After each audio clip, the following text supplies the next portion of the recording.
Hillary Clinton, Barack Obama, and the International Anti-Gun Gang are almost giddy.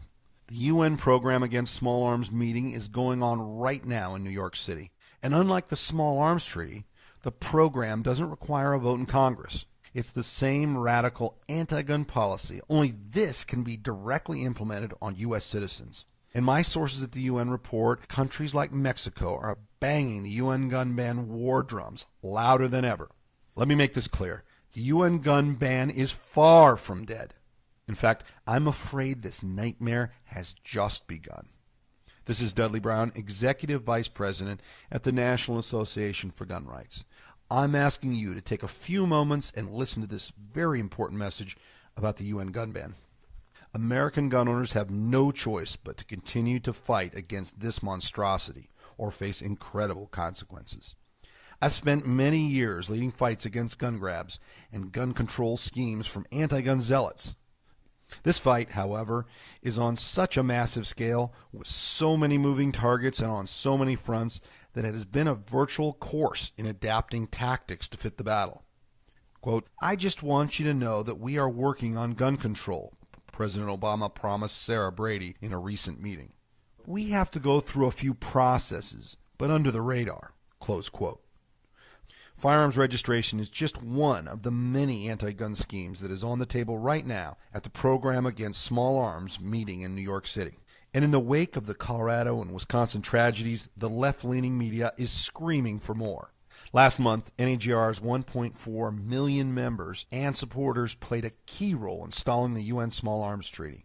Despite Hillary's vocal support for global gun control, she and her State Department bureaucrats were forced to back off the treaty negotiations in New York.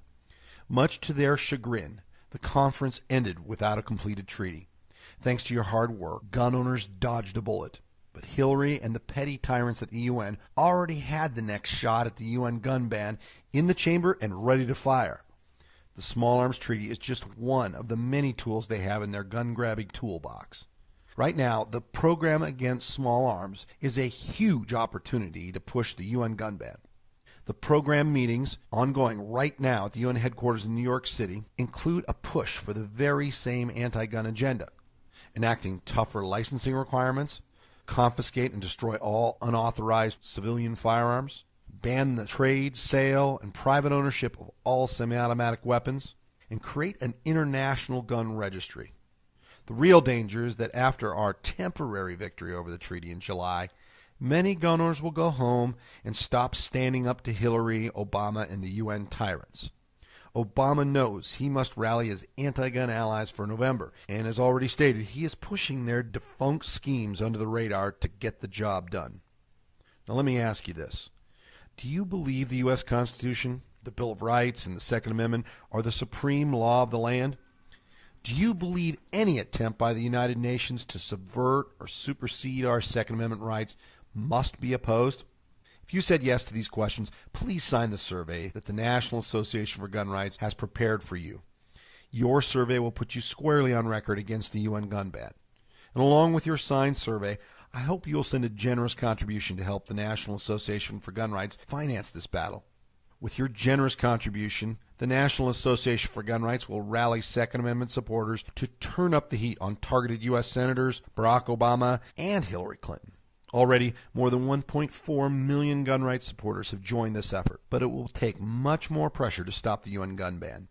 That's why the National Association for Gun Rights is currently launching a massive grassroots effort to kill the UN gun ban.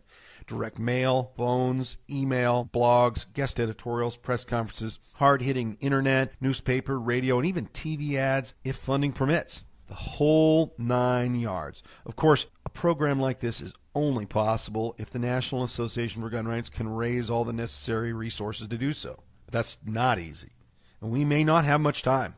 If gun owners are going to defeat the UN gun ban, pro-gun Americans like you are going to have to get involved now. So please put yourself on record against the UN gun ban by signing NAGR's Firearms Sovereignty Survey below.